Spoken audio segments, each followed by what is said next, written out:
네, 함께 보신 하나님의 말씀은 디모데전서 6장 17절에서 21절까지의 말씀입니다. 디모데전서 6장 17절에서 21절입니다. 제가 봉독해 드리겠습니다. 내가 이 세대에서 부한 자들을 명하여 마음을 높이지 말고 정함이 없는 재물에 소망을 두지 말고 오직 우리에게 모든 것을 후히 주사 누리게 하시는 하나님께 두며 선을 행하고 선한 사업을 많이 하고 나누어 주기를 좋아하며 너그러운 자가 되게 하라. 이것이 장래에 자기를 위하여 좋은 터를 쌓아 참된 생명을 취하는 것이니라.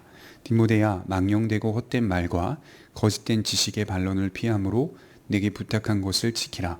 이것을 따르는 사람들이 있어 믿음에서 벗어났느니라. 은혜가 너희와 함께 있을지어다. 아멘.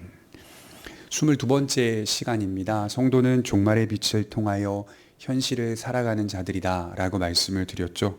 이 종말의 빛이란 예수님의 재림과 구속의 완성을 이루는 마지막 날을 뜻한다고 볼 수 있습니다.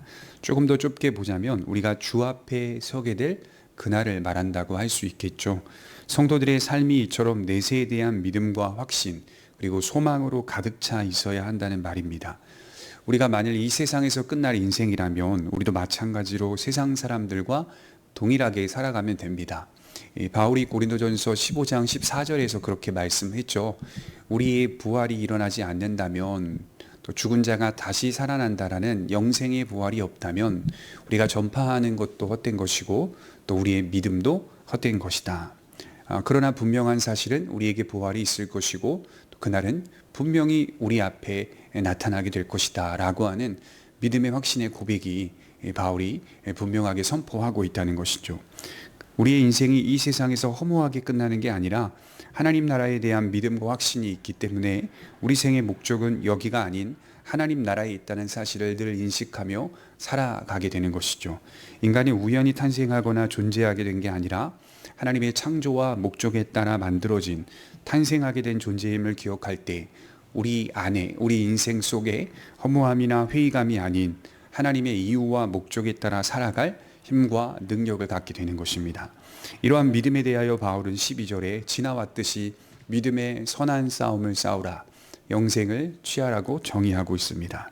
같은 맥락으로 디모데전서를 마무리하고 있는데요. 지금 우리가 계속해서 나누고 있는 대표적인 주제가 무엇입니까? 바로 세속적인 욕심, 탐심과 참된 만족에 대한 내용이었습니다. 이 세속적인 욕심은 쉬운 말로는 탐심이라고 하고 나아가 물질을 탐닉하고자 하는 인간의 죄된 욕망이라고 말씀드릴 수 있습니다. 믿음에서 떨어져 나가는 여러 이유가 있겠으나 그 대표적인 것 중에 하나가 바로 이 세속적 욕심, 탐심 때문이라는 것이죠. 먼저 우리가 이 사실을 살피기 전에 기억해야 할 것이 하나 있는데 부자는 그 자체로 악한 것이 아니라는 겁니다. 여러분 신앙생활을 하다 보면 그리스도인 부자를 만나게 됩니다. 그리고 그리스도인으로서 가난한 사람을 만나게 됩니다.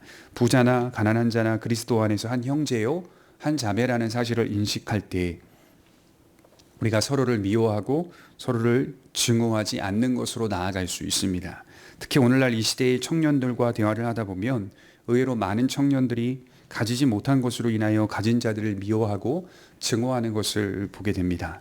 이러한 모습으로 나아가지 않도록 일반 은총 가운데서도 국가는 올바른 정책을 펴야 합니다. 서로 미워하고 증오하고 계층끼리 갈리게 만드는 그런 잘못된 정책들은 국가 운영이 올바르지 못하다라고 하는 하나의 증거라고 말씀을 드릴 수 있습니다. 일반 은총 안에서도 서로가 서로를 미워하고 증오하게 만드는 것은 바람직한 사회의 모습은 아닙니다. 교회 안에서 부한 성도들이나 가난한 성도들이나 모두가 겸손히 하나 되어 교회를 섬기고 자신의 가정과 삶을 세워가야 한다고 말씀을 드리는 거죠. 그래서 우리는 부한 그리스도인들에 대해서 괜시레 미워하거나 증오해서는 안 됩니다. 바울은 지금 디모데서를 마무리하면서 부한 자들을 대상으로 이 말씀을 쓰고 있어요. 부한 자들을 대상으로 강력하게 촉구하고 있어요. 17절에 보시면 내가 이 세대에서 부한 자들을 명하여 마음을 높이지 말고 정함이 없는 재물에 소망을 두지 말고 오직 우리에게 모든 것을 후히 주사 누리게 하시는 하나님께 두며. 한마디로 그리스도인 부자들은 더 큰 책임감을 가져야 한다는 것입니다. 자세히 읽어보면 내가 가진 부함이 내가 이룬 게 아니라 하나님께서 나에게 주셨다는 사실로 받아들여야 한다는 것이겠죠. 이것은 단지 주신 것으로만 이해하는 게 아니라 나에게 맡기셨다는 것을 뜻하는 겁니다. 그리고 끝날에 주 앞에 모든 것을 보고하게 될 것이라는 의미를 담아내고 있습니다. 우리 자신이 어떤 인생을 살았는지, 우리 자신이 어떤 자였는지, 무엇을 하였는지 모두 다 보고 계시고 알고 계신다는 뜻입니다. 그러므로 부자 그리스도인들은 자신에게 있는 그 풍부한 상황들을 바르게 선용할 줄 알아야 한다는 말입니다. 부하다는 것은 더 많은 유혹에 노출될 수 있는 것이고 더 많은 미혹이 있을 수 있다는 것을 인정해야 합니다. 믿음 안에서 더욱 철저하지 않으면 그 부함 때문에 믿음에서 떠나게 되는 경우도 있다라는 것이겠죠. 그래서 바울은 먼저 마음을 높이지 말라, 부한 자들에게 마음을 높이지 말라 이렇게 말씀하고 있어요. 부한 그리스도인들이 교만할 수 있다는 사실을 의식하는 겁니다. 교만을 경계하라. 특별히 모든 그리스도인들이 교만을 경계해야 합니다. 이것은 성경에서 말하는 근본 원리겠죠. 그런데 부한 자들은 더욱 교만해질 수 있다는 환경과 여건이 있다는 사실을 기억하라는 것이겠죠. 그리고 이어 나오는 게 정함이 없는 재물에 소망을 두지 말라. 이 말은 재물에 깊은 신뢰를 두지 말라는 뜻입니다. 우리가 신뢰하는 것은 오직 예수 그리스도임을 기억하라는 것이죠. 나아가 재물을 모으는 방식에 대한 부분도 간접적으로 시사해 주고 있는 거예요. 믿을 수 없는 재물에 지나치게 소망을 두게 되면 재물에 대한 지나친 집착으로 이어지게 되고 이것은 재물을 모으는 방식에 대한 부분까지도 영향을 끼치게 됩니다.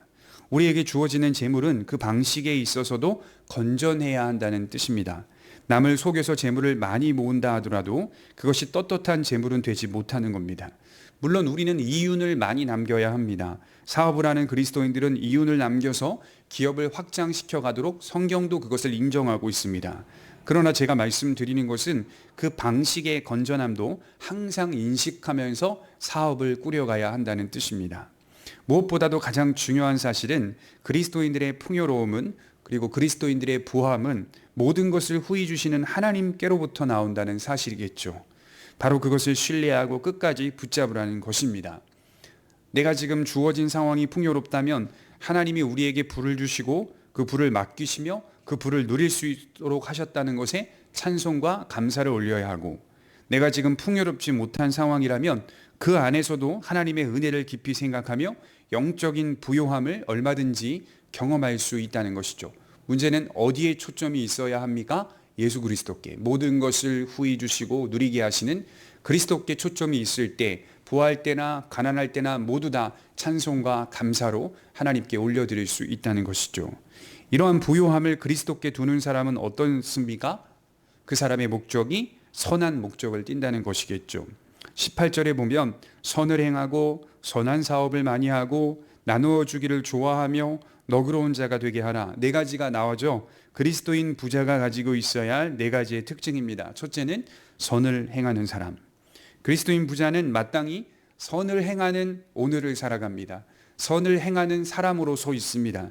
주님께서 주신 것을 선하게 사용할 줄 아는 사람이어야 한다는 뜻입니다. 둘째로 선한 사업을 많이 하는 사람.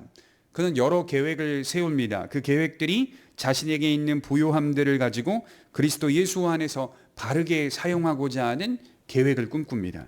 늘 언제나 이런 계획을 세우는 것을 좋아하고 기뻐합니다.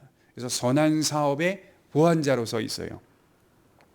셋째로 나누어 주기를 좋아하는 사람입니다. 그는 언제나 베풀 줄 압니다. 받는 자가 아닌 주는 자로 살기를 원합니다. 사도행전 20장 35절에 보면 범사에 너희에게 모범을 보였나니 곧 이같이 수고하여 약한 사람들을 돕고 또 주 예수의 친히 말씀하신 바 주는 것이 받는 것보다 복이 있다 하심을 기억하여야 할지니라. 중요한 말씀 나오죠. 주는 것이 받는 것보다 귀한 것이다. 복되다라고 말씀을 하고 있어요. 주는 것이 받는 것보다 복이 있다는 예수님의 말씀을 항상 기억하며 실천에 옮기는 사람, 그것이 그리스도인 부자의 특징입니다. 어떤 부자들은 만나보면 참으로 인색해요. 주지 않습니다. 그 부요함과 풍요로움을 누리면서도 주는 일에는 인색합니다. 이러한 부자들에 대한 강력한 권고요, 경고입니다. 믿음을 가진 부자가 어찌 인색할 수 있겠습니까? 그럴 수 없다는 거예요. 넷째로는 너그러운 사람입니다. 그리스도인 부자는 너그러워야 합니다. 이 너그럽다는 말이 참 흥미로운데요. 자유롭게 교제할 수 있다는 뜻입니다. 사교성이 좋아요. 동정할 줄 아는 사람, 즉 공감 능력도 뛰어난 사람.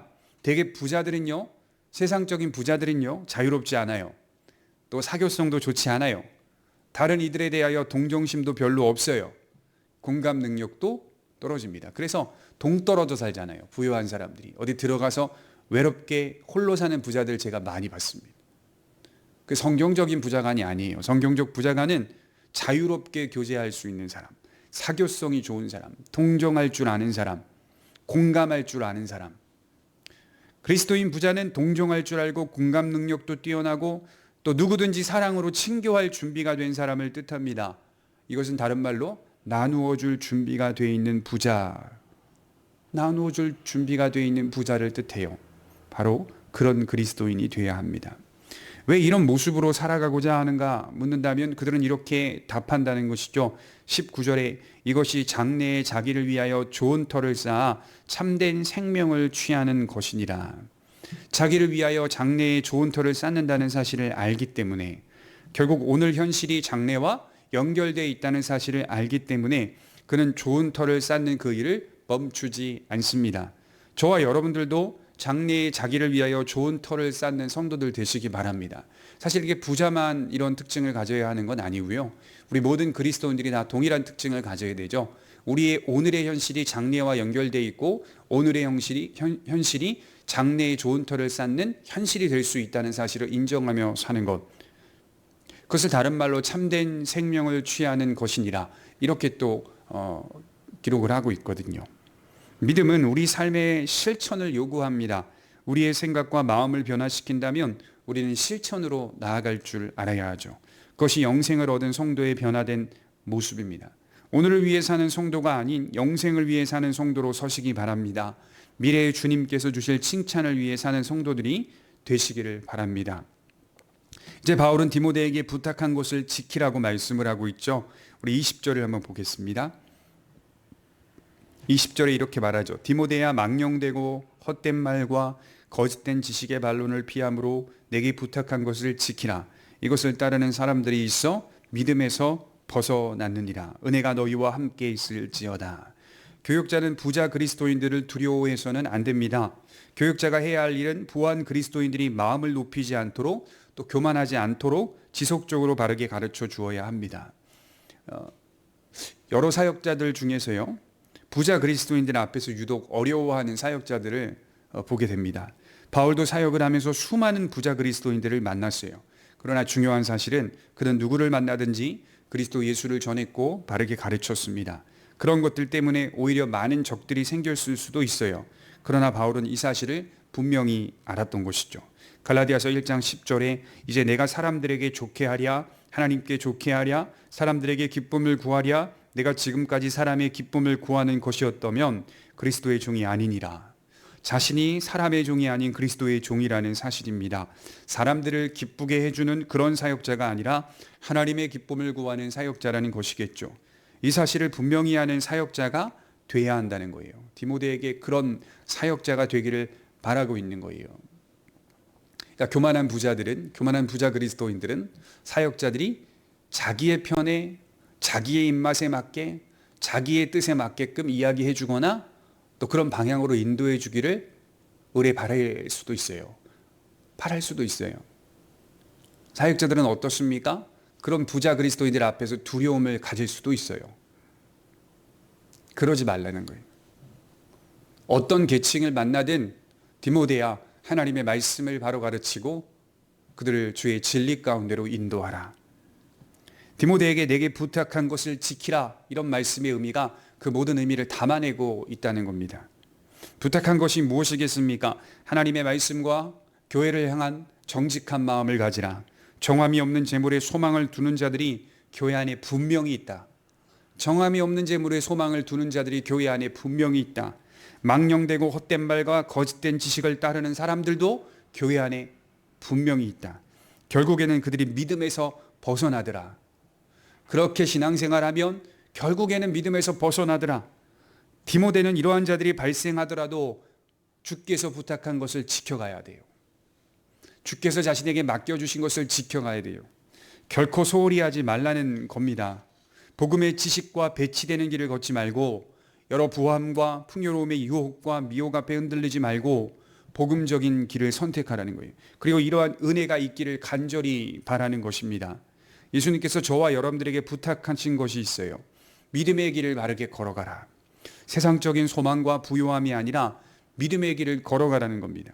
헛된 지식을 쫓지 말라는 겁니다. 성경과 배치되는 잘못된 사상에 매료되지 말라는 거예요. 오직 성경이 말하는 대로 생각하고 오직 성경이 말하는 대로 말하고 성경이 주시는 그 확신에 따라 확신을 갖고 주께서 우리에게 부탁한 것을 지키는 길, 그 길이 바로 믿음의 길입니다. 우리 모두는 그러한 길을 걸어가야 할 사명자라는 사실을 분명히 믿으셨으면 좋겠습니다. 기도하겠습니다. 사랑과 은혜가 많으신 하나님 아버지, 주께서 우리에게 부탁한 것을 지킬 수 있는 믿음의 능력을 허락하여 주옵소서. 많은 사람들이 믿음에서 떠났다라고 말했던 것처럼 이것이 우리에게 경각심이 되어 하나님, 우리가 교회 안에서 또 우리의 인생길 속에서 우리에게 허락하신 그 믿음의 길을 바르게 또 곧게 정직하게 걸어갈 수 있는 성도들 되게 하여 주옵소서. 감사드리며 예수님의 이름으로 기도드립니다. 아멘.